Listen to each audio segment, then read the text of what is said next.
Hi, welcome back. This is BADM 726. We're in week 2 and we are working through a series of videos to help you set up some of your social profiles. This is the third of 4 videos. In the first video we talked about how to define your value, what you do uniquely well to help others address opportunities and solve problems that matter to them. In video number 2 we talked about setting up the Google Plus profile, and here in this third video we're going to briefly walk through how to create the LinkedIn profile. We could spend a couple of hours talking about all the fabulous features of LinkedIn, but we're not. We're just going to get you started on LinkedIn. LinkedIn's a powerful platform. I think it's the minimum professional platform. Every professional should be present on LinkedIn. There's really, nowadays, there's really no excuse not to have a LinkedIn account. It's almost like a very professional online resume. So let's look through the walk through these instructions one by one. In number 3 it says open an account at www.linkedin.com. So once you have an opened account, in the first step says post your picture. So this picture is the picture you're using to brand yourself. You should be using the same picture across all platforms. That picture should be a head and shoulders type shot with pretty good clarity and as close as possible to how you actually look today, so that people would be able to recognize you if they meet you in person, which is really one of the main goals of all of these social platforms, is to just introduce us to more people that we can eventually meet in person. Alright, so number 2, include part of your About Me statement. There's going to be several places here on LinkedIn where we want to describe ourselves and use important or key words that people might be searching for. So here I use my name, Bret Simmons. I call myself a management professor, and I use words that I use everywhere I describe myself: leadership, social business, speaker, trainer, consultant, because this is really what I want to get paid for. This is kind of the core of my value, the things I hope I can do to help others address opportunities and solve problems that matter to them. There's another place a little bit farther down in the summary, and this is number 3 of your assignment.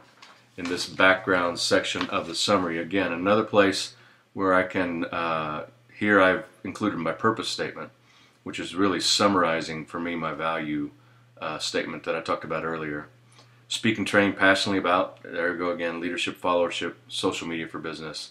And I pulled out a section where I have, again, these keywords listed again. Now what you see here, you're not necessarily going to have. I've got a plug-in because I create SlideShare presentations. I feed those in automatically. Don't worry about that.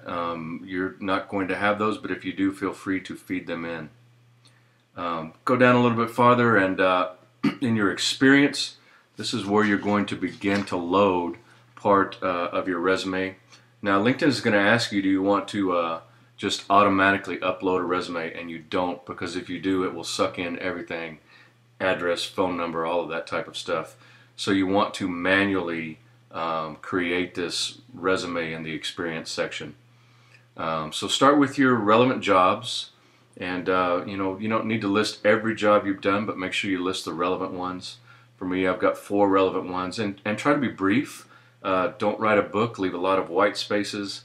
Apply standard resume rules. We're talking in action terms and things of that nature.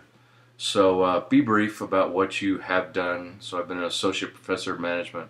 I've got my consulting umbrella right there, and a couple of previous jobs that I've had. All right, so number 5 talks about adding skills to your profile. This is a really new section on LinkedIn. This skills and expertise section appears down here. Again, this appeared just recently within the last year, and it's kind of slick because it provides a real visual on the people that are endorsing you. You can see here this is an endorsement, and that is different from a recommendation. Up here you can see where people recommended me. They actually went to the trouble of writing something associated with something that I've done. The endorsement is much more easier. Once you've got the skill listed, someone that you're connected to simply has to click on this and they will have endorsed you for that skill. So you can add up to 50 skills. I'd add as many as you can because you want to create opportunity for people to endorse you. Once it gets rolling, it makes a nice little visual here. And the way to find this is to go to the More tab, and then you'll see a drop-down menu. It pops up Skills and Expertise. Click on that and you'll be at the Skills and Expertise section. So in here you want to do a search on terms. So I'll enter the term leadership, and it will offer me a number of suggestions down here. Let me take organizational leadership. Okay, so I click on organizational leadership. You can see it's already on my profile. Now what's right up here is what's really key. So you can see that that is a green delta, which means it's growing 2%. That's very key because it means that people on LinkedIn are searching for these terms, organizational leadership. So that's something that I would want to add to my profile. If it was something that people were not searching for, let's try military liaison. Do you see how the number here is, it's in red, -1? That means people, there's not as much demand for that, so people are not searching for it. So I'm not necessarily going to try to add that skill, even if it was something that described me well, because people really aren't looking for it. Over here in the graph, it will give you a recommendation for things to add. And so I pull my cursor over there, you can see infantry tactics. I'm kind of in a bad place because I'm in military liaison. Let me go back to organizational leadership. So how about, let's see here. Let's just pick one here. Maybe, oh gosh. Shoot, well this is all military stuff right here. So if you were in the military, you could hit joint military operations. See how that, it tells me it's growing 3%. So if I find it here, joint military operations, indeed it is up 3%. I would add that to my profile. So let me go back to my profile page and once again show you. I mean, I have a lot of skills and expertise listed because I want to give people the opportunity. I do a lot of different things and I want to give them the opportunity to endorse me wherever they found that I've added value. So fill this out. It's very important. I require you to do 3, but you can go up to 50. So number 6, join the group Executive MBA. Go back up to the top and here is the Groups tab. When you're on your profile, you can search for people that you wanted to add, but once I hit Groups, you can see that the search bar changes to Groups and I can search for groups. So if you would enter the exact terms Executive MBA, this group would come up and then you would just request to join the Executive MBA and we'll put you in there and you can begin to see all of the other classmates that are in there. Now number 7, you need to really join some other groups. I've suggested UNR College of Business Alumni and Personal Branding Network. Join as many groups as makes sense to you. So join your undergraduate college alumni, join networking groups in the town that you happen to find yourself in. So you can see I'm a member of 46 group. Again, that's capped at 50. I join a lot of groups and use them for a lot of different reasons. Here are my undergraduate degrees and here's some local things here in Reno. So very useful, very relevant way to connect with people in your value stream. So I'm talking about joining a lot of groups through number 8. And once you're in the group, you'll be able to see all the members of the group. So once you get into Executive MBA, you can click on Members. And you can see here that I am connected to, because of this first connection, I'm connected to everyone in here. If you run your cursor over someone that's in the group and it doesn't say first, then you can click on Connect to them. So you want to connect to me, connect to everyone else in the group, and then you can just begin to network with these people that are also in the Executive MBA program. So now you want to add your LinkedIn link to your Google Plus profile. This is the last part of the assignment, so I'm going to go over here to Gmail. Going to get into my Gmail and I'm going to come up to my Google Plus here at the top.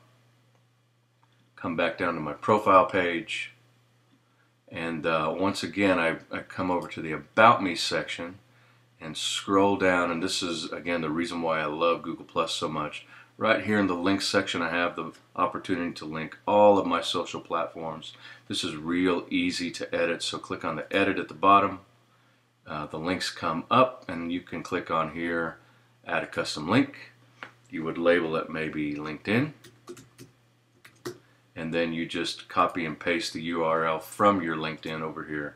So you go back to your profile, on the LinkedIn, you copy that, paste it over here in Google Plus, and save it down at the bottom, and you should be good to go.